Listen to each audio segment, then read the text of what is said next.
কোরবানি প্রথম দিনে করাই উত্তম। বলেন, কোরবানি প্রথম দিনে করা উত্তম, অর্থাৎ 10ই জিলহজ কোরবানি প্রথম দিনে করা উত্তম। যেসব এলাকায় ঈদের নামাজ জুমার নামাজ হয়, এই মাসালা আপনি এখন আর বুঝবেন না। কিছু এলাকা আছে ঈদের নামাজ তাদের উপর ওয়াজিব না, জুমার নামাজ যাদের উপর ওয়াজিব না, এরকম কিছু এলাকা আছে। যাই হোক, যেই এলাকায় ঈদের নামাজ জুমার নামাজ হয়, আমাদের এলাকায় ঈদের নামাজ হয় কিনা বলেন, জুমার নামাজ হয় কিনা, এই এলাকার মধ্যে ঈদের নামাজের আগে পশু কোরবানি করলে হবে না। যে এলাকায় ঈদের নামাজ হয় জুমার নামাজ হয়, ওই এলাকায় 10ই জিলহজ নামাজের আগে কোরবানি করলে কি হবে না, কোরবানি হবে না। নামাজ পড়বেন তারপর কোরবানি। এই জন্য উত্তম কোরবানির ঈদের জামাত তাড়াতাড়ি করা। কোরবানির ঈদের জামাতটা কি করা, তাড়াতাড়ি করা। আপনারা তো মাশাআল্লাহ ঈদের দিন মাঠে দুই এলাকাবাসী ঝগড়া লাগে, কি কি হবে না হবে, বিশাল বড় আয়োজন হয় না। কোরবানির ঈদের নামাজ তাড়াতাড়ি পড়বেন, তাড়াতাড়ি পড়ে গিয়ে গুরুত্বপূর্ণ ইবাদত কোরবানি নামক ইবাদতে আমরা অংশগ্রহণ করব। আল্লাহ বুঝার তৌফিক দান করেন। এরপরের মাসালা রাতে কোরবানি। আচ্ছা, আপনাদেরকে আমি বলি, প্রথম কথা হলো রাতে কোরবানি না করাই ভালো, কিন্তু হয়ে যাবে। তাহলে যদি হয়ে যায় 10ই জিলহজ রাতে হবে কিনা বলেন, জি হবে। 11 জিলহজ রাতে হবে, 12ই জিলহজ কেন, সূর্যাস্তর পরে আর সময় নেই। এই তো মাশাআল্লাহ, 10ই জিলহজ রাতে হবে, 11ই জিলহজ রাতে। বাকি উত্তম না, উত্তম হলো দিনে দেওয়া। রাতে আপনার এটা কারাহাত মাকরুহ লিখেছেন অনেকে, তো রাতে হবে। তাহলে 10ই জিলহজ রাতে কেউ যদি দিনে কোরবানি করতে না পারলো, রাতে দিল আদায় হয়ে যাবে। 11ই জিলহজ দিনে দিতে পারলেন না, রাতে দিলে আদায় হয়ে যাবে। 12ই জিলহজ মাগরিবের পরে দিবেন, আদায় হবে না, কারণ সূর্যাস্তর পরে আর সময় নেই। আল্লাহ বুঝার তৌফিক দান করেন। তো কোরবানি নামক এই ইবাদতটা আমরা করব, করার ক্ষেত্রে আমরা মাসালাগুলা খুব ভালোভাবে মনে রাখবো। প্রথম কথা, সামর্থ্য হওয়ার পরে যদি কেউ কোরবানি না করেন, মুসনাদে আহমদের একটা বর্ণনা আছে, 16 নম্বর খণ্ড 120 নম্বর পৃষ্ঠা। রাসূলুল্লাহ সাল্লাল্লাহু আলাইহি সাল্লাম বলেন, মান ওয়াজাদা সাআ, কারো যদি সামর্থ্য থাকে, থাকার পরেও আলাম ইউদাহি, সে কোরবানি দেয় না, সামর্থ্য আছে কোরবানি দেয় না, ফালা ইয়াকরাবান্না মুসাল্লানা, সে যেন আমাদের ঈদগাহে না আসে। রাসূলুল্লাহ সাল্লাল্লাহু আলাইহি সাল্লাম বলেন, সামর্থ্য থাকার পর যদি কেউ কোরবানি না দেয়, সে যেন আমাদের ঈদগাহে না আসে। এখন কোরবানি কার উপর ওয়াজিব, খুব মন দিয়ে শুনবো আমরা। প্রাপ্তবয়স্ক সুস্থ মস্তিষ্ক সম্পন্ন ব্যক্তি, প্রাপ্তবয়স্ক সুস্থ মস্তিষ্ক সম্পন্ন ব্যক্তি, সে যদি নেশাব পরিমাণ মালের মালিক হয়, তার উপর কোরবানি দেওয়া ওয়াজিব। আবার বলছি, সুস্থ মস্তিষ্ক সম্পন্ন নেশাব পরিমাণ মালের মালিক যদি 10, 11, 12 তারিখ এই 3 দিনের কোন একদিন হয়, 10, 11, 12, আবার বলছি 10ই জিলহজ, 11ই জিলহজ, 12ই জিলহজ সূর্যাস্তের আগে, 12ই জিলহজ সূর্যাস্তের আগে যদি কেউ যাকাত দিতে হয়, যেই নেশাব হইলে ওই নেশাবের মালিক যদি কেউ এই 3 দিন হয়, যাকাত দেয় কয় বছর পুরো হইলে, 1 বছর। এটা 1 বছর না, মাত্র কয় দিন, 3 দিন। হ্যাঁ, 3 দিন, 10, 11, 12 জিলহজ, এই 3 দিন যদি সুস্থ মস্তিষ্ক সম্পন্ন বালেগা নারী পুরুষ, তাদের কাছে যদি নেশাব পরিমাণ সম্পদ থাকে, তাদের উপর কোরবানি দেওয়া ওয়াজিব। মনে থাকবে তো? আল্লাহ আমল করার তৌফিক দান করেন। এক্ষেত্রে একটা কথা মনে রাখবো, কোরবানির ক্ষেত্রে প্রয়োজনের অতিরিক্ত সম্পদের মধ্যে জমিনও গণ্য করবেন। যেই জমিনের ফসলটা আপনার প্রয়োজনের অতিরিক্ত, মানে এটা আপনার প্রয়োজন না, এটা আপনার না হইলেও চলে, এই জমিনের ফসল না হইলেও চলবে, এটাও কোরবানির নেশাবে ধরবেন। কি বললাম? জমিনের ক্ষেত্রে প্রয়োজনের অতিরিক্ত যে জমিনগুলো আছে, কোরবানি শুধু কোরবানির নেশাবের ক্ষেত্রে এটাকে আমরা গণ্য করব। আল্লাহ বুঝার তৌফিক দান করেন। অনেকেই আছে কিন্তু আপনার নেশাবের মাল আছে, হয় এই 3 দিনে হয়ে যায় অনেকের, মাশাআল্লাহ। তো যাই হোক, আপনারা তো জানেন কাদের হবে কাদের হবে না, এই জন্য চেষ্টা করা, অন্তত একটা খাসি বকরি দিয়ে দিলেই তো হয়। এরপরের মাসালাটা আমরা মন দিয়ে শুনবো। নেশাব স্বর্ণের ক্ষেত্রে 52.5 তোলা স্বর্ণ, স্বর্ণের ক্ষেত্রে 7.5 ভরি স্বর্ণ, রূপার ক্ষেত্রে 52.5 তোলা রূপা, 7.5 ভরি স্বর্ণ অথবা 52.5 ভরি রূপা, 7.5 ভরি স্বর্ণ, আর রূপার ক্ষেত্রে 52.5 ভরি বা তোলা, যেটা বলেন, ভরি বললে হবে, রূপা। এখন কথা হলো, কারো কাছে কিছু স্বর্ণ আছে, কিছু রূপা আছে, কি আছে বলেন তো? কিছু স্বর্ণ, কিছু রূপা, কিছু টাকা পয়সা আছে। এই সবগুলা মিলাইলে যদি 52.5 তোলা রূপার সমপরিমাণ হয়, কারো কাছে কিছু টাকা আছে, কিছু স্বর্ণ আছে, কিছু রূপা আছে, সবগুলা মিলাইলে তার কাছে 52.5 তোলা রূপার সমপরিমাণ অর্থ আছে, তার উপরও কোরবানি ওয়াজিব। বুঝছেননি? কারো কাছে কিছু স্বর্ণ, কিছু রূপা, কিছু টাকা পয়সা, এই সবগুলা মিলাইলে যদি 52.5 তোলা রূপার সমপরিমাণ টাকা হয়, এক্ষেত্রে স্বর্ণ বলবো না, 52.5 তোলা রূপার সমপরিমাণ যদি অর্থ হয়, তার উপরও কোরবানি ওয়াজিব। আল্লাহ আমল করার তৌফিক দান করেন। মাসালা, কোরবানির নেসাবের ক্ষেত্রে জাকাতের মতো কি পূর্ণ 1 বছর থাকতে হবে? না, পূর্ণ 1 বছর থাকতে হবে না। কোরবানির নেসাব শুধুমাত্র আপনার 10, 11, 12 এই 3 দিন জিলহজের। আর জিলহজের 12 তারিখ কি পর্যন্ত জানি? হ্যাঁ, সূর্যাস্ত পর্যন্ত, এই 3 দিন। এবার আসেন নাবালেগের কোরবানি। নাবালেগের পক্ষ থেকে কোরবানি দেওয়া যাবে কিনা? নাবালেগ যদি নেশাব পরিমাণ মালের মালিক হয়, নাবালেগ যদি নেশাব পরিমাণ মালের মালিক হয়, শিশু কিশোর অথবা সুস্থ মস্তিষ্ক সম্পন্ন ব্যক্তি না, এমন ব্যক্তির টাকা পয়সা আছে। একটা ব্যক্তির মাথা ঠিক নাই, 3 তলা 4 তলা বাড়ি আছে, কথার কথা, এর নামে আছে, হয়তো অন্যরা তাকে দেখাশোনা করে, তাহলে শিশু কিশোর তাদের টাকা আছে কোরবানি দেওয়ার মতো, নেশাব পরিমাণ মালের মালিক তারা। আরেকজন যার সুস্থ মস্তিষ্ক নাই কিন্তু টাকা আছে, নেশাব পরিমাণের মাল, এই সম্পদ আছে যেটা দিয়ে কোরবানি দেওয়া যায়, তাদের উপর কোরবানি ওয়াজিব না। বলেন তাদের উপর কোরবানি? তাহলে বলেন তো, কোন শিশুর নেশাব পরিমাণ মাল আছে, কোরবানি ওয়াজিব? কোন অসুস্থ যার মস্তিষ্কটা সুস্থ না, তারও নেশাব পরিমাণ মাল আছে, কোরবানি ওয়াজিব? কারণ কোরবানি ওয়াজিবের জন্য শর্ত হলো মস্তিষ্ক সুস্থ হতে হবে, সুস্থ মস্তিষ্ক সম্পন্ন বালেগ মুসলমান হতে হবে। আল্লাহ মাসালাগুলা মনে রাখার তৌফিক দান করেন। মুসাফিরের কোরবানি, কোন ব্যক্তি 48 মাইল দূরে যাওয়ার নিয়তে নিজের গন্তব্য থেকে বের হয়েছে, বর্তমান হিসাব অনুযায়ী প্রায় 78 কিলোমিটারের কাছাকাছি, 78 কিলোমিটার, কিলো, যেটা আপনাদের রাস্তাঘাটে এখন লাগায় রাখে কিলো, তাহলে 48 মাইল, বলেন 48 মাইল, আর কিলো হইলে প্রায় 78 কিলোর কাছাকাছি। যদিও 72 কিলো অনেকে বলে, কিন্তু আসল সম্ভবত আপনার সঠিক মাসালাটা হবে 78 কিলোর কাছাকাছি হওয়া। এরপর ওলামায়ে কেরাম আছেন, তাহকিক করার তো অবশ্যই সুযোগও থাকে। তো যাই হোক, 48 মাইল তো মনে থাকবে, 48 মাইল, এটা ঠিক আছে। তো কেউ 48 মাইল দূরত্বে যাওয়ার নিয়ত করে গন্তব্য থেকে বের হয়েছে, আর কিলো অনুযায়ী বললাম কত, প্রায় 78 কিলোমিটার, এই পরিমাণ যাওয়ার নিয়তে বের হয়েছে, তার উপর কোরবানি ওয়াজিব না, তার উপর কোরবানি ওয়াজিব না, তার উপর কোরবানি ওয়াজিব না। এরকম মুসাফিরের উপর কোরবানি ওয়াজিব না। নাবালেগের পক্ষ থেকে যদি বাপ কোরবানি দিয়ে দেয়, কোন বাবা টাকা, সে তার নাবালেগ সন্তানের পক্ষ থেকে যদি কোরবানি দেয়, হয়ে যাবে, সওয়াব হবে, আদায় হবে। কোন বাবা তার নাবালেগ সন্তানের পক্ষ থেকে কোরবানি দিলে কোরবানি হয়ে যাবে। বলেন এটা মুস্তাহাব, বলেন হুকুমটা কি? এই আমলটা যে করবে বাবা শিশুর পক্ষ থেকে, এটার নাম ওয়াজিব হবে না মুস্তাহাব? হ্যাঁ, মুস্তাহাব। কোন নাবালেগের পক্ষ থেকে তার বাবা যদি কোরবানি দিয়ে দেয়, বলেন তো আপনারা এটার হুকুমটা কি হবে? মুস্তাহাব। মাশাআল্লাহ। দরিদ্র ব্যক্তির কোরবানির হুকুম, এটা একটু মন দিয়ে শুনেন। দরিদ্র ব্যক্তির কোরবানির হুকুমটা খুব মন দিয়ে শুনেন। প্রথম কথা, দরিদ্র ব্যক্তির উপর কোরবানি ওয়াজিব না, কারণ তার কাছে নেশাব পরিমাণ সম্পদ নাই। কিন্তু যদি সে কোরবানি করার নিয়তে কোনো পশু ক্রয় করে, আপনি কে কইছে কিনতে, কিন্তু আপনি কিনছেন, দরিদ্র ব্যক্তি, তার উপর কোরবানি ওয়াজিব না, কিন্তু উনি কোরবানির নিয়তে একটা পশু কিনছে, তাহলে কোরবানি ওয়াজিব হয়ে যাবে এটা দেওয়া। দরিদ্র ব্যক্তি যার উপর কোরবানি ওয়াজিব না, তিনি যদি কোরবানির নিয়তে পশু ক্রয় করে, তার জন্য এই কোরবানি পশুটা কোরবানি করা ওয়াজিব হয়ে যায়। মনে থাকবেনি? তাহলে বলেন তো, দরিদ্র ব্যক্তির উপর কি কোরবানি ওয়াজিব? যদি কিনে, তাহলে ওই পশু কোরবানি করা কি হয়ে যায়? ওয়াজিব হয়ে যায়। আল্লাহ বুঝার তৌফিক দান করেন।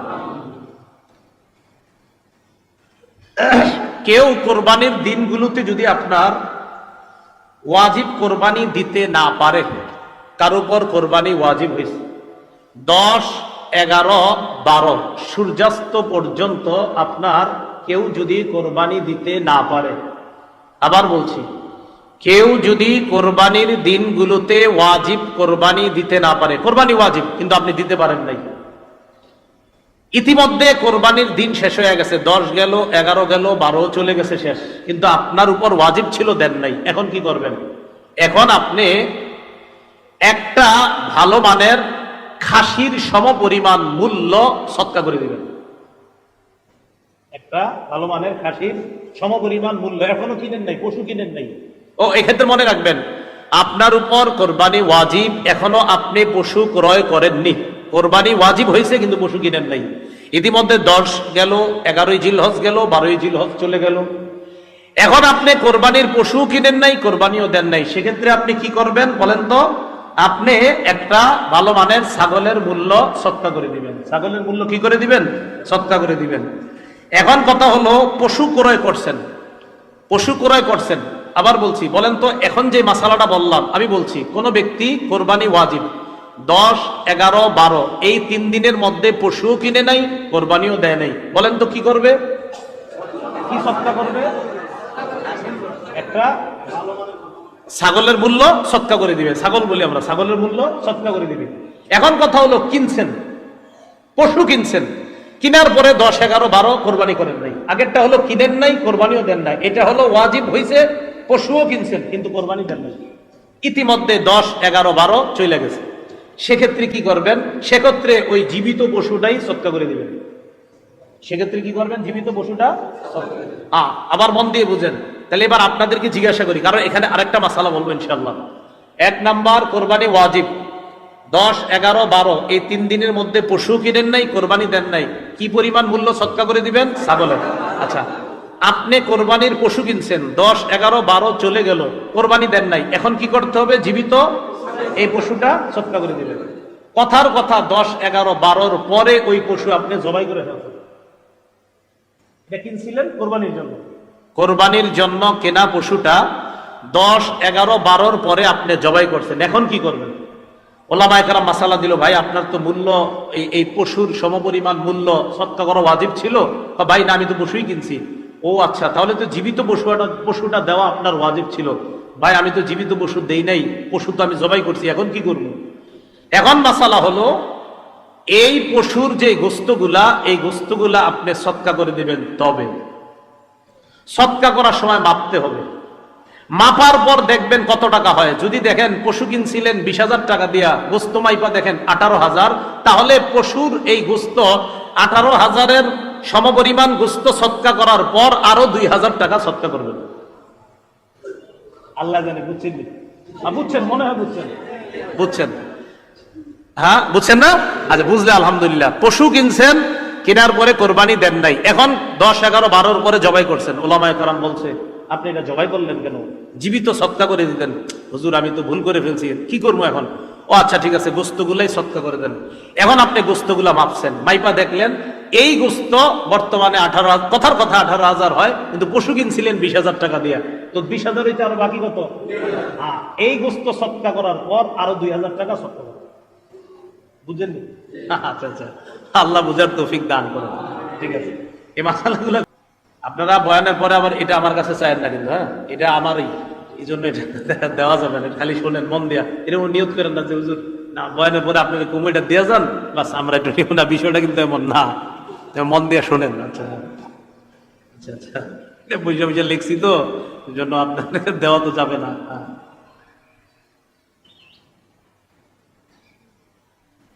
পশুর কোরবানি করার ক্ষেত্রে একজন ধনী মানুষ পশু কিনছে, আর একজন গরিব মানুষের উপর তো কোরবানি ওয়াজিব না। মন দিয়ে শোনেন, ধনী মানুষ পশু কিনছে, কেনার পর চুরি হয়ে গেছে, হারায় গেছে।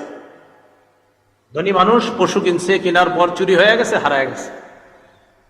তো মাশাআল্লাহ তিনি আরেকটা কিনবেন, বাস কেনার পর এখন কিছুদিন পরে হারানো পশুটা ফিরে আসছে, চোরে দিয়ে গেছে বা কোনোভাবে ফিরে আসছে।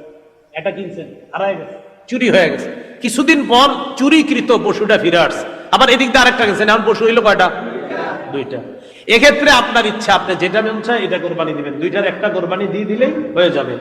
কিন্তু গরিব মানুষ, ওনার উপর কোরবানি ওয়াজিব ছিল না, উনি কিনছে। বলেন উনি কি করছে? কিনছে।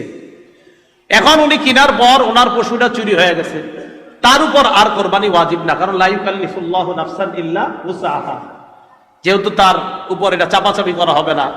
তো তিনি কিনছিলেন, কিনার পর এটা হারায় গেছে, এখন উনি কি করছে, আরেকটা কিনছে। ওনার উপর ওয়াজিব ছিল না, কিন্তু আরেকটা কিনছে। প্রথমটাই কিনা ওনার জরুরি ছিল না, কিন্তু প্রথমটা কিনছে।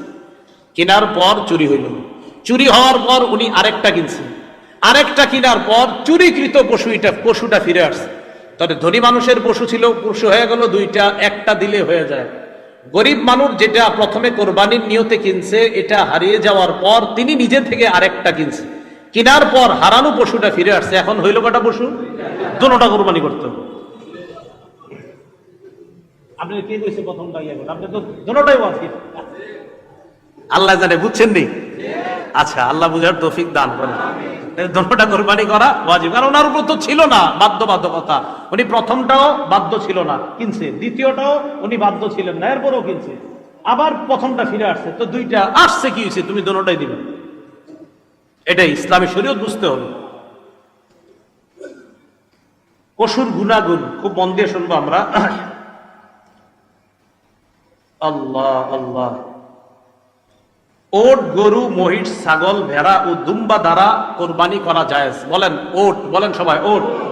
গরু, মহিষ, ছাগল, ভেড়া, দুম্বা, এগুলো দ্বারা কোরবানি করা কি আছে? জায়েজ আছে। গৃহপালিত পশু ছাড়া অন্যান্য পশু, বলেন তো আমার সাথে, গৃহপালিত পশু ছাড়া অন্যান্য পশু। বলেন, যেমন হরিণ, বন্য গরু, এগুলো দ্বারা কোরবানি জায়েজ নেই। গৃহপালিত পশু ছাড়া, যেমন হরিণ, বন্য গরু ইত্যাদি, এগুলো দ্বারা কোরবানি দেওয়া কি নাই? জায়েজ নাই। আল্লাহ। এখন কথা হলো, কোরবানির ক্ষেত্রে নারী পুরুষ, নারী পুরুষ মানে গরু, গাভী, ছাগল, খাসি, যেই পশু দ্বারা কোরবানি করা জায়েজ, সেটা নর হোক নারী হোক, সেটা নর হোক নারী হোক, যেই পশু দ্বারা কোরবানি করা জায়েজ, এটা নর হোক নারী হোক, এটা দ্বারা কোরবানি করা জায়েজ। বলেন তো আপনারা, যেই পশু, এটা গরু হোক, তো গরুর মধ্যে এটা নর নারী দুটোটা দ্বারা কোরবানি করা কি আছে? ছাগলের মধ্যে আপনার বকরি, খাসি, উভয়টা দ্বারা কোরবানি করা জায়েজ আছে। তাহলে এই ক্ষেত্রে আপনার ওই নারী পুরুষ ওই কথা বলা বা এগুলা করা, এগুলো কোনো সমস্যা নেই, জায়েজ আছে। এখন ওট, ওটের কমপক্ষে 5 বছর বয়স হতে হবে। বলেন, ওট কমপক্ষে কয় বছর বয়স হবে? 5 বছর বয়স হতে হবে। গরু, মহিষ কমপক্ষে 2 বছরের হতে হবে আমাদের বাংলাদেশে। বলেন, গরু, মহিষ কমপক্ষে কয় বছর? 2 বছর। ছাগল, ভেড়া কমপক্ষে 1 বছর হতে হবে। ওট কয় বছর? গরু কয় বছর? মহিষ, ছাগল, ভেড়া, দুম্বা 1 বছর কমপক্ষে হতে হবে। ভেড়া, দুম্বা যদি 1 বছরের কম হয়, ভেড়া, দুম্বা যদি 1 বছরের কম হয়, কিন্তু দেখতে এমন হৃষ্টপুষ্ট মনে হয়, যেটারে দেখলে 1 বছরের মতো মনে হয়। ভেড়া, দুম্বা 1 বছরের কম বয়স, কিন্তু দেখতে মনে হয় 1 বছরের মতো, হৃষ্টপুষ্ট। কথা বুঝছেননি? আচ্ছা, আগে আবার বলেন, ভেড়া, দুম্বা, ছাগল সাধারণত নিয়ম কয় বছর হওয়া? তো ভেড়া, দুম্বা এগুলা যদি এমন হয় 1 বছরের কম, দেখতে হৃষ্টপুষ্ট মনে হয় 1 বছরের মতো, এটার দ্বারাও কোরবানি করা জায়েজ আছে। বলেন, এটার দ্বারা কোরবানি করা কি আছে? তবে কমপক্ষে 6 মাসের বেশি হতে হবে। এর মানে 4 মাস বয়স দেখতে 1 বছর, এরকম না, কমপক্ষে 6 এর বেশি হতে হবে। আল্লাহ কথাগুলা মনে রাখার তৌফিক দান করেন। কিছু কিছু বিষয় আপনারা, এগুলা যদিও আপনারা এখান থেকে বলতেছি, কিন্তু আপনারা এগুলা মন দিয়ে যদি শোনেন, আশা করি কথাগুলো মনে থাকবে। দেখে আপনাদেরকে একটু আগের থেকে জিজ্ঞাই, বলেন তো, ধনী মানুষ একটা গরু কেনার পর হারায় গেছে, আরেকটা ফিরে আসছে, এখন সে কয়টা কোরবানি দিবে? গরিব মানুষ একটা কিনছে, কেনার পর চুরি হয়েছে, আবার আরেকটা কিনছে, কেনার পর আরেকটা ফিরে আসছে, 2টা, এখন কয়টা দিবে কোরবানি? 2টা। তো মাশাআল্লাহ, এগুলো মনে থাকবে না ইনশাআল্লাহ। ওট কয় বছর? গরু, মহিষ, মহিষ কয় বছর? 2 বছর। কোরবানি কয় তারিখে? 10, 11, 12 সূর্যাস্ত আগ পর্যন্ত। 12 তারিখ সূর্যাস্তের রাতে কোরবানি দেওয়া জায়েজ নেই। উত্তম কখন? দিনে দেওয়া। আচ্ছা, কথাগুলো মনে রাখবেন। এক পশুতে শরীকের সংখ্যা, শরীকে কোরবানি দিন আমরা, শরীকে কোরবানি। ছাগল, বেড়া, দুম্বা এগুলা কয়জনে জানি হবে? সবাই জানি আমরা। ছাগল, ভেড়া, দুম্বা কয়জনে? একজনে, বাস এটা তো আমরা সবাই জানি। ওট, গরু, এগুলা 7 জনে দেওয়া যাবে। কয়জনে দেওয়া যাবে? 2 জনে দেওয়া যাবে, 3 জনে দেওয়া যাবে, 4 জনে দেওয়া যাবে, 5 জনে দেওয়া যাবে, 6 জনে দেওয়া যাবে, 7 জনে দেওয়া যাবে। আর বলছি, ওট, গরু 2 জনে দেওয়া যাবে, 3 জনে দেওয়া যাবে, 4 জনে দেওয়া যাবে, 5 জনে দেওয়া যাবে, 6 জনে দেওয়া যাবে, 7 জনে দেওয়া যাবে। শরিকানা কোরবানি এটা দেওয়া জায়েজ আছে আপনার। এক্ষেত্রে আমরা তিরমিজির 1502 নম্বর হাদিসটা মনে রাখতে পারি। জাবির ইবনে আব্দুল্লাহ রাদিয়াল্লাহু তাআলা আনহুর বর্ণনা, তিনি বলেন, নাহান্না মা রাসূলিল্লাহি সাল্লাল্লাহু আলাইহি সাল্লাম, আমরা রাসূলুল্লাহ সাল্লাল্লাহু আলাইহি সাল্লামের সাথে কোরবানি করেছি ইয়াউমাল হুদাইবিয়া, আমাল হুদাইবিয়া, হুদাইবিয়া যুদ্ধের সময়। আল বাদানাতা আন সাবআতিন ওয়াল বাকারাতা আন সাবআতিন, ওট করেছি 7 জনের পক্ষ থেকে, গরু করেছি 7 জনের পক্ষ থেকে। ওট করেছি 7 জনের পক্ষ থেকে, গরু করেছি 7 জনের পক্ষ থেকে। আচ্ছা, 7 জন মিলে যদি কোরবানি করে, এক্ষেত্রে অংশ বন্টন কিভাবে হবে? 7 জনে করুক, 5 জনে করুক, 3 জনে করুক, অংশ বন্টন সমান সমান হবে। বলেন অংশ বন্টন?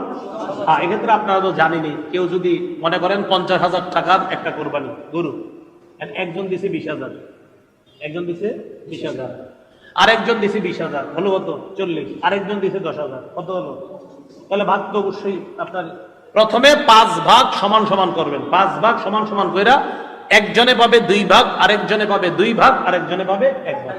কথা বলছি, সুন্দরভাবে করলে তখন আপনার ওই কোথাও হাড্ডি বেশি গেল বা কম গেল, এই অশ্বাসাটা ভিতরে কাজ করবে না।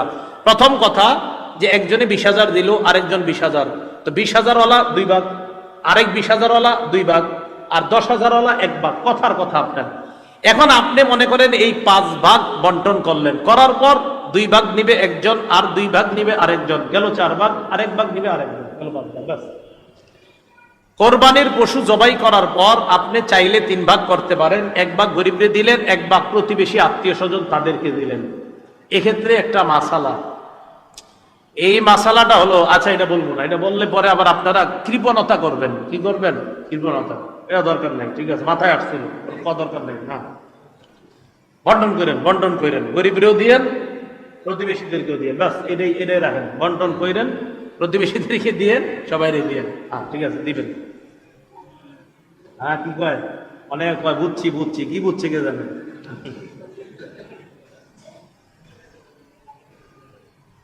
হ্যাঁ, কি বুঝছে? আচ্ছা আচ্ছা। নিয়ত, কোন অংশীদারের নিয়তে যদি উল্টা পাল্টা থাকে, কোন অংশীদারের নিয়তে যদি উল্টা পাল্টা থাকে, তিনি যদি নিয়ত করে আমার নিয়ত শুধুমাত্রই গোস্ত খাওয়া, আল্লাহরে খুশি করার উদ্দেশ্য এই নিয়ত যদি না থাকে, তাহলে তার কোরবানি সহি হবে না। তার কোরবানি কি হবে না? সহি হবে না।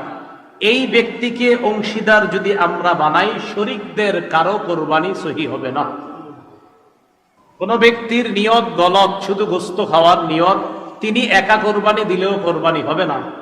তারে যদি শরীক বানাই, শরীকদের কারো কোরবানি হবে না। আল্লাহ এই জাতীয় শরীক থেকে বাঁচার তৌফিক দান করেন।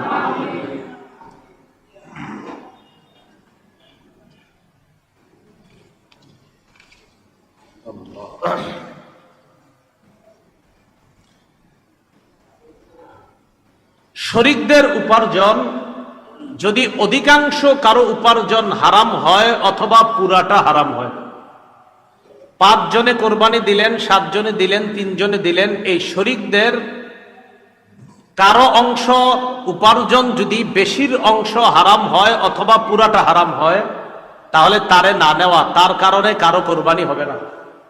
শরীকদের মধ্যে কারো পুরা অংশ যদি হারাম হয় অথবা বেশি অংশ যদি হারাম হয়, তাকে নিবেন না। তাকে নিলে কারো কোরবানি হবে না। খুব ভালো করে মনে রাখবো। এখন কথা, যদি আপনাদের মধ্যে কেউ এমন করেন, একটা উট বা গরু কোরবানি দেওয়ার নিয়তি কিনছেন, আপনি ধনী, তো একা একা কিনছেন, উটটা বা গরুটা কিনছেন 2 লাখ টাকা দিয়ে, এক্ষেত্রে আপনি এই গরুটা বা উট এটা কেনার পরে অন্য কাউকে শরীক যদি চান, বানাতে পারবেন। কোন ধনী মানুষ যদি একা একটা পশু কিনেন, কিনার পরে যদি আপনি কাউকে শরীক বানাইতে চান, অনেক বড় অঙ্ক দিয়ে কিনছেন, কিনার পর যদি শরীক বানাতে চান, তাহলে শরীক করা যাবে কিনা? হ্যাঁ, শরীক করা যাবে। তবে এক্ষেত্রে একটা কথা আপনাকে বলি, আমি 2 লক্ষ টাকা দিয়ে একটা গরু কিনলাম, এখন আপনাদের একজনকে আমি শরীক বানাইলাম। কত টাকা? 20,000 টাকা দিয়ে শরীক হয়েছেন, তাহলে আমার 1,80,000, আপনার 20। এক্ষেত্রে আসলে উত্তম হলো আপনার এই 20,000 টাকা আমি নিয়ে সৎকা করে দেওয়া উত্তম। এটা আমি সৎকা করে দেওয়া উত্তম, কথার কথা। যদি না দেই হবে উত্তম, উত্তম সৎকা করা উত্তম, না করলেও সমস্যা নাই। বাকি তাকে যেহেতু শরীক বানাইলাম, আপনার গোস্ত ইত্যাদি সে খেতে পারবে, এটা কোনো সমস্যা নেই। বাকি উত্তম হলো ওনার এই অংশটা, এতটুকু অংশ আমি সৎকা, কারণ আমি প্রথমে একা দেওয়ার নিয়তি কিনছিলাম, পরে একজনের শরীক বানাইছি। উত্তম হলো ওনার টাকাটা সৎকা করে দেয়, বাকি গোস্ত কিন্তু খাওয়া যাবে। আবার সৎকা যদি নাও করা জায়েজ আছে, টাকাটা যদি সৎকা না করে তাও জায়েজ আছে। আরেকটা মাসালা আমরা খুব মন দিয়ে শুনবো, কোরবানির পশু কেমন হওয়া উচিত? কোরবানির পশু হৃষ্টপুষ্ট হওয়া উত্তম। বলেন, কোরবানির পশু কি হওয়া উত্তম? তিরমিজি শরীফের 1496 নম্বর হাদিসের বর্ণনা, আবু সাঈদ খুদরি রাদিয়াল্লাহু তাআলা আনহুর বর্ণনা, দহা রাসূলুল্লাহ সাল্লাল্লাহু আলাইহি ওয়াসাল্লাম বিকাবশিন আকরানা ফাহিলিন। রাসূলুল্লাহ সাল্লাল্লাহু আলাইহি ওয়াসাল্লাম শিং বিশিষ্ট মোটা তাজা হৃষ্টপুষ্ট একটা দুম্বা কোরবানি করলেন। কি করলেন? হৃষ্টপুষ্ট শিং বিশিষ্ট আপনার একটা প্রাণী কোরবানি করলেন। খোরা পশুর কোরবানি, খোরা বুঝেননি? হ্যাঁ, ল্যাংরা পশুর কোরবানি খুব মন দিয়ে শুনবেন। যেই পশু 3 পায়ে চলতে পারে, 1 পা মাটিতে রাখতে পারে না অথবা ভর করতে পারে না, যে পশু 3 পায়ে চলতে পারে, পা কয়টা? 3 পায়ে চলে, 1 পায়ে চলতে পারে না অথবা পা মাটিতে রাখতে পারে না, এমন পশু দিয়ে কোরবানি করা জায়েজ নেই। এমন পশু দিয়ে কোরবানি করা কি নাই? জায়েজ নাই। তিরমিজির 1497 নাম্বার হাদিসের মধ্যে আছে, হেদায়া যারা পড়ছেন এই হাদিসগুলো একদম ওখানে খুব সুন্দরভাবে আসছে, দেখবেন হেদায়া রাবের মধ্যে, রাবে মনে হয় না, সালেস না রাবে হবে, মনে নেই এখন, হেদায়া রাবি হওয়ার কথা। একদম দেখবেন একের পর এক মাসালাগুলা তো তালেব ইলমদের পুরো মুখস্থ থাকা দরকার। হ্যাঁ, একদম পুরো এবারত সবাই মুখস্থ ছিল, মুখস্থ থাকা দরকার। হেদায়া এগুলি যায় রাবে মনে হয়, কিতাবুল আব রাবে, হেদায়া রাবেতে। তো আপনারা দেখবেন কোরবানির মাসালাগুলা খুব সুন্দরভাবে লেখছে। তালেব ইলমদের উচিত এই শিরোনামের কালো কালো অংশগুলা মুখস্থ করে রাখা। কালো অংশগুলা কোন কিতাবের? কুদুরি। আরে কোন কিতাবের? কুদুরি ব্যাখ্যা না এটা? হ্যাঁ, এই তো কালো অংশগুলা মুখস্থ করে রাখা দরকার, খুব ভালো এটা। তিরমিজি শরীফের 1497 নম্বর হাদিসের বর্ণনা, রাসূলুল্লাহ সাল্লাল্লাহু আলাইহি সাল্লাম বলেন, লা ইউদহা বিল আরজাই বাইয়িনুন যালউহা ওয়ালা বিল আওরাই বাইয়িনুন আওরুহা। যেই পানি এমন খোরা যার খোরাটা স্পষ্ট, এমন অন্ধ যার অন্ধত্ব স্পষ্ট, চোখে দেখে না, এই প্রাণী দ্বারা কোরবানি করা জায়েজ নেই। তাহলে এমন খোরা, যেই খোরা তার খোরামি স্পষ্ট, যেই খোরা 3 পায়ে চলতে পারে, 1 পায়ে চলতে পারে না অথবা 1 পা মাটিতে রাখতে পারে না, এমন প্রাণী দ্বারা কোরবানি দেওয়া জায়েজ নাই। দাঁত নাই যে পশুর, মন দিয়ে শোনেন, দাঁত নাই, যে পশুর একটি দাঁতও নাই অথবা এত বেশি দাঁত পড়ে গেছে ঘাস বা খাদ্য ইত্যাদি চিবিয়ে খেতে পারে না, এমন পশু দ্বারা কোরবানি করা জায়েজ নেই। আবার শুনেন, যে পশুর দাঁত একেবারে নাই অথবা এমন কিছু দাঁত আছে যেই দাঁত দ্বারা সে ঘাস বা খাদ্য চিবাতে পারে না, ভালোভাবে চিবিয়ে খেতে পারে না, এমন পশু দ্বারা কোরবানি করা জায়েজ নাই। এজন্য পশু কেনার সময় চোখ চেক করবেন, কান চেক করবেন, লেজ চেক করবেন, দাঁত চেক করবেন, এগুলা ঠিক আছে কিনা, শিং চেক করবেন। আল্লাহ সকলকে পশু কেনার ক্ষেত্রে সতর্কতা অবলম্বন করার তৌফিক দান করেন। দাঁত নাই এমন পশু আমরা কোরবানি দিব না। এবার আসেন, ভেঙে গেছে, শিং ছিল ভেঙে গেছে, এই পশুর ব্যাপারে কি খুব মন দিয়ে শুনি আমরা। শিং যদি গোড়া থেকে ভাঙে, পশুর শিং একদম গোড়া থেকে ভাঙছে, ভাঙার কারণে তার মস্তিষ্ক ক্ষতিগ্রস্ত হয়েছে। পশুর শিং একদম গোড়া থেকে ভাঙছে, ভাঙার কারণে তার মস্তিষ্কে ক্ষতিগ্রস্ত হয়েছে, এমন পশু দ্বারা কোরবানি করা জায়েজ নেই। বলেন তো, শিং একদম উঠে গেছে, এমন ভাবে ভাঙছে যে তার মস্তিষ্কে ক্ষতিগ্রস্ত হয়েছে, এমন পশু দ্বারা কোরবানি করা কি হবে না? জায়েজ হবে না। পক্ষান্তরে যে পশুর অর্ধেক শিং বা কিছু শিং ফেটে বা ভেঙে গেছে, অর্ধেক শিং বা কিছু শিং ফেটে গেছে বা ভেঙে গেছে, অথবা একেবারেই শিং উঠে নাই, আবার বলছি শিং আছে কিছু ফাটছে, বা কিছু ভাঙে গেছে, শিং আছে, কিছু ফাটছে কিছু ভাঙছে, গোড়া থেকে না, উপর থেকে কিছু ফাটছে কিছু ভাঙছে, অথবা হালকা একটু ফাইটে গেছে, অথবা যে পশুর শিং একেবারে ওঠে নাই, এই জাতীয় পশু দ্বারা কোরবানি করা যায়। কথাটা বুঝছেননি সবাই? আচ্ছা বলেন তো, যে পশুর শিং গোড়া থেকে ভাঙছে, এমন ভাবে ভাঙছে তার মস্তিষ্কে ক্ষতি হয়েছে, এই পশু দ্বারা কোরবানি? যে পশুর শিং হালকা ফাইটে গেছে, উপর থেকে হালকা ভেঙে গেছে, অথবা পশুর শিং ওঠেই নাই, এই পশু দ্বারা কোরবানি?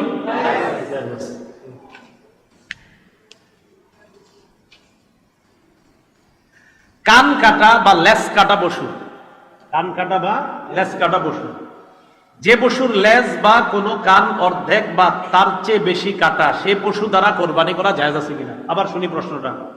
যে পশুর লেজ বা কোনো কান অর্ধেক বা তার চেয়ে বেশি কাটা, বলেন লেজ বা কান, এই লেজ বা কান অর্ধেক কাটা বা তার চেয়ে বেশি কাটা, এই পশু দ্বারা কোরবানি জায়েজ নাই। আচ্ছা বলেন তো, একটা গরুর লেজ অর্ধেক কাটা জায়েজ আছে? আচ্ছা, একটা গরুর কান অর্ধেক কাটা জায়েজ আছে?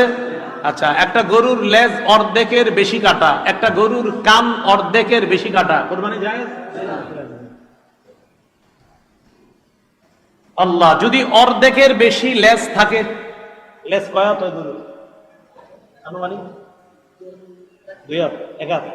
আচ্ছা, যদি 1 হাত ধরেন, এখন আধা হাতের বেশি ভালো আছে, ধরে নেই আমরা, মনে করেন যদি 1 হাত ধরেন বা একটু বেশি, উনি বলছে 1 হাত, আমি তো বলতে পারি না 1 হাত না 2 হাত, যাই হোক, যদি আচ্ছা যদি 2 হাত ধরেন, তো 2 হাত ধরলে 1.25 হাত ভালো আছে, 1.25 হাত ভালো আছে, যাই হোক। কান 4 ভাগ ধরে নিই আমরা, 4 ভাগের 3 ভাগ ভালো আছে, যাই হোক। কান 4 ভাগের 3 ভাগ ভালো আছে, এই পশু দ্বারা কোরবানি জায়েজ। লেজ 4 ভাগ ধরেন, কথার কথায় 3 ভাগ বেশির অংশ ভালো আছে, এটা দ্বারা জায়েজ আছে। আর বলেন তো, অর্ধেক যদি খারাপ থাকে কান বা লেজ, কোরবানি জায়েজ? অন্ধ পশুর কোরবানি, এটা আগে বলছি, যে পশুর 2টি চোখ অন্ধ বা 1 চোখ পুরো নষ্ট, সে পশু দ্বারা কোরবানি জায়েজ আছে কিনা? উত্তর, যে পশুর 2টি চোখ অন্ধ অথবা 1 চোখ পুরা নষ্ট, সে পশু দ্বারা কোরবানি জায়েজ নাই। বলেন তো, গরুর 2 চোখ আছে, একটা পুরা নষ্ট, জায়েজ? 2 চোখ পুরা অন্ধ, জায়েজ? জায়েজ নেই। জবাইকারীকে চামড়া, গোস্ত ইত্যাদি দেওয়া, এই বিষয়টা খুব ভালোভাবে শুনি। জবাইকারী, কসাই বা কাজে সহযোগিতাকারীকে চামড়া, গোস্ত বা কোরবানি পশুর কোনো কিছু পারিশ্রমিক হিসাবে দেওয়া জায়েজ নাই। আবার বলছি, জবাইকারী, কসাই বা সহযোগিতাকারীকে চামড়া, গোস্ত, কোরবানি পশুর কিছু গোস্ত পারিশ্রমিক হিসাবে দেওয়া যাবে কিনা? বলেন সবাই। যাবে না।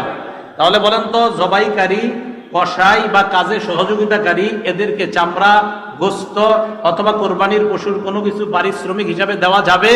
যাবে না, জায়েজ নাই। আল্লাহ, পারিশ্রমিক দেওয়ার পর যাদেরকে দিয়ে কাজ করাইছেন, পারিশ্রমিক দেওয়ার পর চলে গেছে, বাস আপনার পাশের বাড়ির চাচাতো ভাইয়েরা কাজ করছে, বুঝতে তো এরা চলে গেছে, চলে যাওয়ার 2-3 দিন পরে ডাক দিচ্ছেন, কিরে কি অবস্থা, গোস্ত টোস্ত খাইছো? কথার কথা, হ্যাঁ আলহামদুলিল্লাহ আল্লাহ খাওয়াইছে। 1 প্যাকেট আপনি হাদিয়ার নিয়তে দিয়ে দিলেন, আপনি রেখে দিচ্ছেন যে ওরে এটা হাদিয়া দিবে, তুই বললেন না এটা তোমার হাদিয়া। কথাটা বুঝেন, কিন্তু পারিশ্রমিক হিসাবে দিবেন না। এরপরে আপনার যদি মনে হয় না আমি হাদিয়া হিসাবে ওরে 1-2 প্যাকেট গোস্ত দিব, তাহলে এটা দিয়ে যায়। কিন্তু সাবধান, যিনি কাজ করবে তিনিও এই নিয়ত রাখতে পারবে না যে কিছু পাবো, আর যিনি দিবেন তিনিও এই নিয়ত রাখবেন না যে ওরে পারিশ্রমিক হিসাবে কিছু দিব, নাউজুবিল্লাহ, এই নিয়ত করাই যাবে না। 500 টাকা পারিশ্রমিক হলে 500 পারিশ্রমিক দিতেই হবে, 1000 পারিশ্রমিক হলে পারিশ্রমিক 1000 দিতেই হবে। এরপরে আপনার মন চাইলে আপনি হাদিয়া দেন, কোনো সমস্যা নাই। মোট কথা, গরুর কিছু দিয়ে, পশুর কিছু দিয়ে হাদিয়া দেওয়া জায়েজ, কিন্তু পারিশ্রমিক দেওয়া জায়েজ নেই। কথাটা মনে রাখবেন।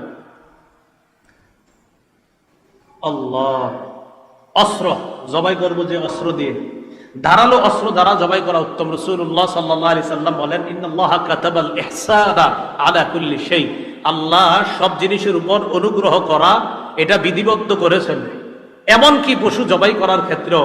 ফাইদা কাতালতুম, তোমরা যখন হত্যা করো, আও যাবাহতুম, অথবা জবাই করো, ফাহসিনু যিবহা, জবাই করবা সুন্দরভাবে, ফাহসিনু, তোমরা সুন্দরভাবে জবাই করবা।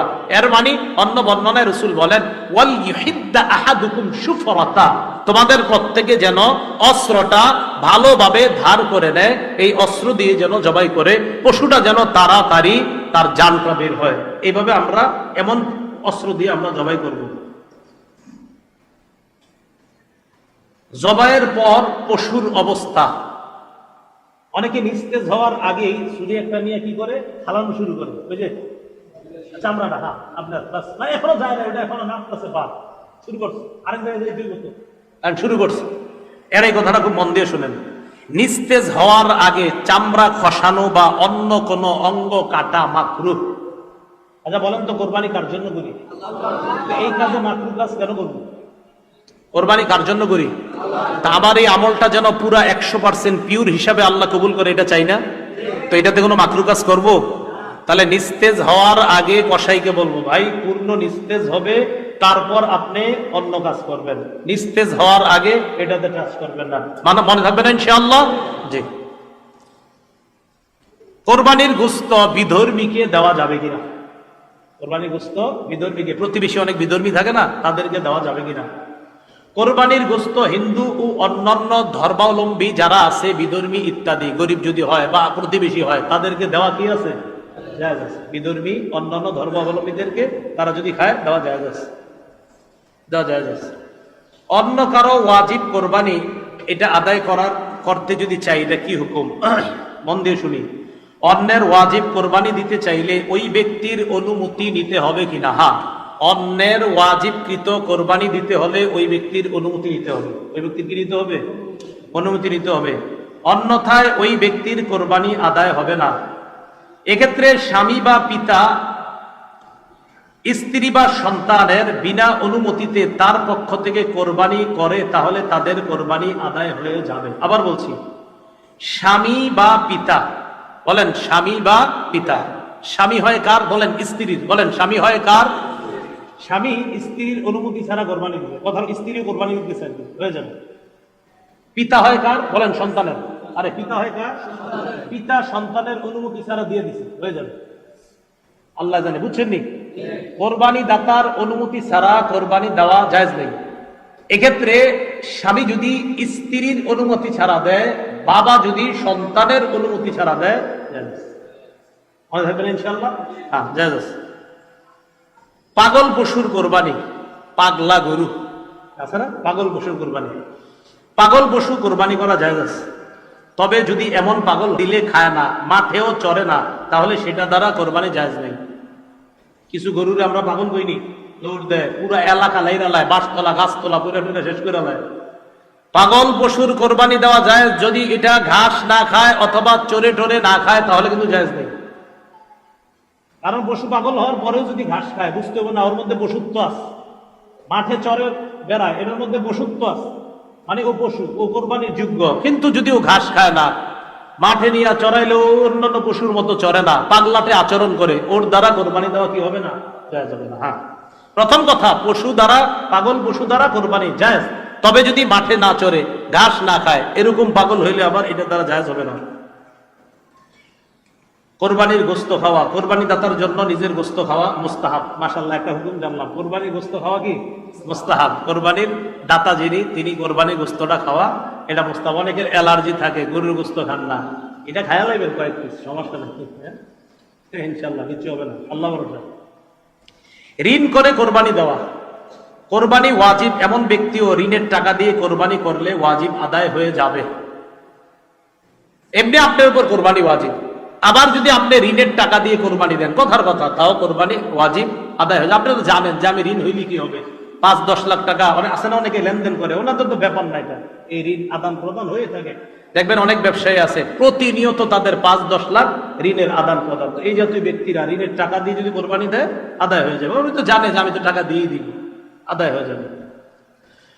হাজিদের উপর ঈদুল আজহার কোরবানি, যে সকল হাজি কোরবানির দিনগুলোতে মুসাফির থাকবে তাদের উপর ঈদুল আজহার কোরবানি ওয়াজিব নয়। যে সকল হাজি কোরবানির দিনগুলোতে মুসাফির থাকবে, আচ্ছা এটা অন্য মাসালা, আপনার যদি মুসাফির থাকে, এখন মাশাআল্লাহ হাজি সাহেবরা আর মুসাফির না, ওখানে যাওয়ার পরে নিয়ত করে আপনার প্রায় 30 দিনের নিচে কেউ না, অনেকে আছে 10 দিন থাকে, অন্য দিনের নিচে হলে তো মুসাফির, অনেকে আছে আপনার 6 দিন 7 দিন থাকে, এটা ভিন্ন মাসালা। যদি মুসাফির না হয়, আর আমরা জানছি মুসাফিরের উপর কোরবানি ওয়াজিব হয় না। হ্যাঁ, তো তো যে সকল হাজি কোরবানির দিনগুলোতে মুসাফির থাকবে তাদের উপর ঈদুল আজহার কোরবানি ওয়াজিব না, কিন্তু যে হাজি কোরবানির কোনোদিন মুকিম থাকবে, সামর্থ্যবান হলে তার উপর ঈদুল আজহার কোরবানি দেওয়া জরুরি হবে। এটা এই মাসালাই এখন আদায় করে শোনা। নবী করিম সাল্লাল্লাহু আলাইহি সাল্লামের পক্ষ থেকে কোরবানি করা, সামর্থ্যবান ব্যক্তি রাসূল সাল্লাল্লাহু আলাইহি সাল্লামের পক্ষ থেকে কোরবানি করা উত্তম, এটা বড় সৌভাগ্যের বিষয়। সামর্থ্যবান ব্যক্তি রাসূলুল্লাহ সাল্লাল্লাহু আলাইহি সাল্লামের পক্ষ থেকে কোরবানি করা উত্তম, এটা সৌভাগ্যের বিষয়। আচ্ছা, খাসিকৃত ছাগল দ্বারা কোরবানি, খাসিকৃত বুঝেননি? খাসি করা হয় না, খাসি করা হয় না, এটা কেমনে কই আপনাদের? যাই হোক আর কি, খসিয়া যেটাকে বলা হয়, খাসিকৃত কোরবানি দ্বারা এই কোরবানি করা যাবে কিনা? খাসিকৃত ছাগল দ্বারা কোরবানি করা এটা জায়েজ আছে, উত্তম, কোনো সমস্যা নেই। জীবিত ব্যক্তির নামে কোরবানি, এর মানে হলো যেমনি ভাবে মৃতের পক্ষ থেকে ইসালে সওয়াবের উদ্দেশ্যে কোরবানি করা জায়েজ, তেমনি ভাবে জীবিত ব্যক্তির পক্ষ থেকেও ইসালে সওয়াবের উদ্দেশ্যে নফল কোরবানি করা জায়েজ আছে। এই কোরবানির গোশত দাতা ও তার পরিবারও খেতে পারবে। জীবিত ব্যক্তির পক্ষ থেকে নফল কোরবানি, অমুক জীবিত ব্যক্তির পক্ষ থেকে নফল কোরবানি দেওয়া জায়েজ আছে। এক্ষেত্রে কোরবানি দাতা ইত্যাদি সবাই গোশত খেতে পারবে। বিদেশে অবস্থানরত ব্যক্তির কোরবানি, বিদেশে অবস্থানরত ব্যক্তির জন্য নিজ দেশে কোরবানি করা না অন্য দেশে কোরবানি করবে? উত্তর, বিদেশে অবস্থানরত ব্যক্তির জন্য নিজ দেশে বা অন্য দেশে যে কোনো কোথাও কোরবানি জায়েজ আছে। আপনাদের ছেলে থাকে সৌদি আরব, এখন সে যদি চায় এ দেশে দিতে পারবে, সে যদি চায় ও দেশেও দিতে পারবে, কোনো সমস্যা নেই। হ্যাঁ, কোরবানির বিক্রির যে অর্থ, এটা চামড়া বিক্রির অর্থ, এটা আমরা সদকা করে দিব। এই ক্ষেত্রে আপনারা চামড়া বিক্রি না করে আশেপাশে মাদ্রাসাগুলো আছে ওগুলাতে আপনারা এতিমখানায় সদকা করে দিবেন, এটাই উত্তম হয়। যদি বিক্রি করে ফেলেন তাহলেও এটা সদকা করে দিবেন। হ্যাঁ,